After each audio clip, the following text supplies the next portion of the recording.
anomwedze manheru nezvodembo 10 pamusoro adzanofola chidzo ite minuto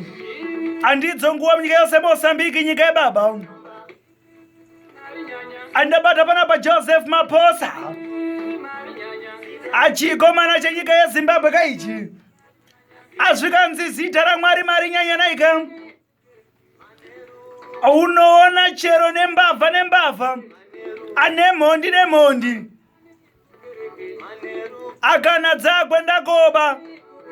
adzinotangawo dzanamata Mwari wedu muri kudenga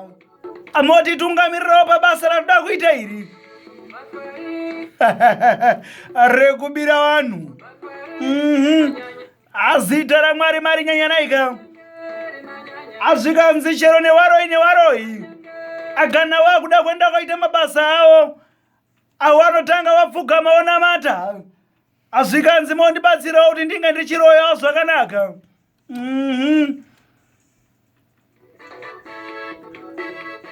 azvakare mukomana uyu Joseph Maposa ari kugadzirirawo kuya munyika yeMosambike atichange tiri naye zvakare apano pamasaisera Damascus